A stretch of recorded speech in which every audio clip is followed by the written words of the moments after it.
Il y a des principes dans le domaine de l'argent et que les gens ne maîtrisent pas. Et ces principes dans le domaine de l'argent, ce n'est pas forcément l'épargne. Après les épargnes, après que tu mettes l'argent de côté, il y a quelque chose d'important et pertinent que tu dois mettre dans ta tête du fait que ça ne doit jamais être inaperçu.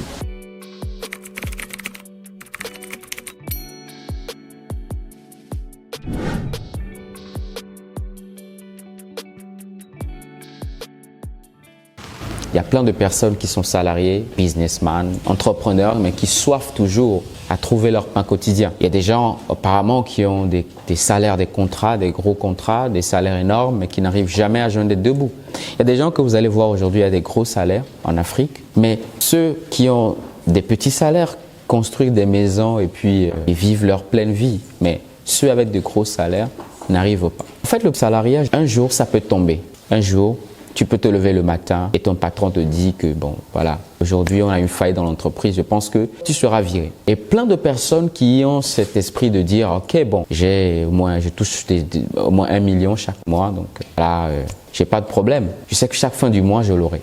Et à un moment donné, ces 1 million s'arrêtent tout d'un coup parce que le patron vient d'annoncer une faille dans l'entreprise et dit, bon, voilà, on va plus, toi, t'embaucher. Quelle sera ta vie après cette rupture? Quelle sera ta vie après qu'on te dise que tu n'es pas éligible encore à ce travail? Écrivez-moi dans les commentaires ce que vous en pensez. Maintenant, revenons au niveau des entrepreneurs. Des gens qui ont un grand contrat, à un moment donné, l'argent se divague, bon, on n'a rien pu réaliser. Nous sommes en Afrique dont les gens vont dire, bon, en fait, c'est les esprits de famille, c'est les sorciers qui ont mangé l'argent. Mais moi, je dis souvent que c'est la malgestion, hein. C'est la malgestion. Je dis, personne n'a de l'argent. Le fait, c'est que l'argent vient vers nous parce qu'on en a besoin. Parce que le besoin obligatoire, c'est d'avoir la vie. Ce qui est nécessaire pour toute personne qui veut faire des exploits. Il a besoin de vivre une vie apaisée, une vie calme. Moi, je dis souvent ceci. Il y a des principes dans le domaine de l'argent et que les gens ne maîtrisent pas. Et ces principes dans le domaine de l'argent, ce n'est pas forcément l'épargne. Donc, le principe de l'argent, c'est le fait pas seulement d'épargner, pas seulement de mettre de côté de l'argent, pas seulement parce que j'ai des enfants à la maison, j'ai une femme qui a besoin de là, donc il faudra que je mette de côté son argent. C'est vrai, il y a des gens que je connais qui mettent de côté de l'argent, qui ont des millions dans des comptes en banque. Et un jour à l'autre, la femme tombe malade et puis on prend les 1 million pour faire le soin, la chirurgie à cette femme et l'argent se divague, c'est fini. Mais qu'est-ce qui fait que cet argent s'est divagué? C'est la malgestion.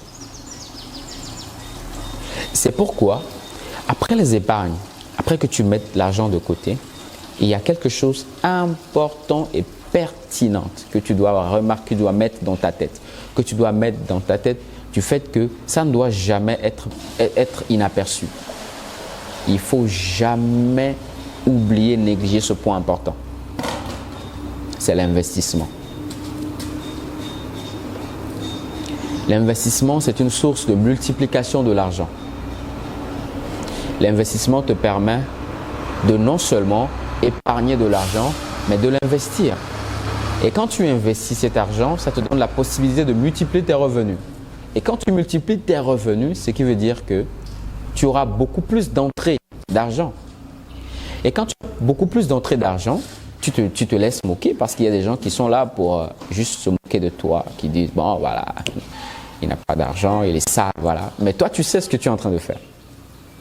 Et dans cette période d'investissement, il y a des gens qui prennent 2-3 ans pour investir de l'argent dans un business qui va marcher peut-être après 2 ans. Ouais, donc, je pense que si vous investissez sur le long terme ou sur le court terme, parce que si vous avez une famille, il faudra que vous investissiez sur le court terme et investissez également sur le long terme, dépendant de votre économie. Et si vous investissez selon le court terme, vous nourrissez votre famille. Non seulement que votre salaire viendra, vous avez aussi des investissements quelque part, des petits business et d'entrée qui vont faire entrer de l'argent. Et des business à long terme, comme des gens qui achètent du terrain favorable pour l'agriculture et tout, l'élevage et tout, dans un secteur un peu reculé. Et après quelques années, il y a des gens qui revendent des terrains ou des gens qui mettent en place le projet. C'est ça en fait. Il n'y a personne qui est né avec de l'argent. Personne qui est né avec de l'argent partout sur son corps, non. Il y a ce qu'on appelle la gestion, il y a ce qu'on appelle les lois qui gouvernent ce monde, qui gouvernent, voilà, la vie. Je me rappelle un jour, lors d'une consultation, une jeune fille qui était venue vers moi. Je suis enceinte, mais je n'ai pas encore épousé. Le gars, je dis, bien, c'est une loi. La loi de la reproduction. Quand vous faites ce qui peut apporter, voilà, la production, alors, ça, c'est une loi. Mais quand tu ne le fais pas, tu ne trouveras pas ces effets dans ta vie. Donc il est important et crucial de comprendre que toute la vie est basée sur une loi. Important. Des lois qui sont inchangeables, incontournables. Quand tu voles de l'argent, tu attrapes, tu vas en prison, c'est une loi. Quand tu fais quelque chose de mal à quelqu'un, ça te revient. La loi du karma. Donc, plus tu gagnes de l'argent aujourd'hui, plus tu dois investir. Je ne dis pas d'investir jusqu'à oublier ce que tu dois manger aujourd'hui, non. Mais sur le long terme. Il y a des gens qui ont occupé des postes de président aujourd'hui, ce n'est pas parce qu'ils veulent pour eux-mêmes, c'est parce qu'ils le veulent pour leur génération qui viennent. Afin de garder leur nom gravé dans la mémoire non seulement des gens, mais que ce nom représente un héritage pour la famille, un héritage pour les enfants à venir. Qu'on se rappelle de ce grand-papa qui a fait ceci dans la vie de ses enfants.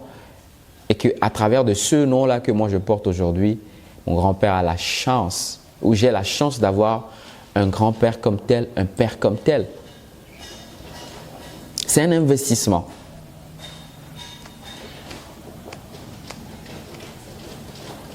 Pour ne pas être long, ne gaspille pas ton argent.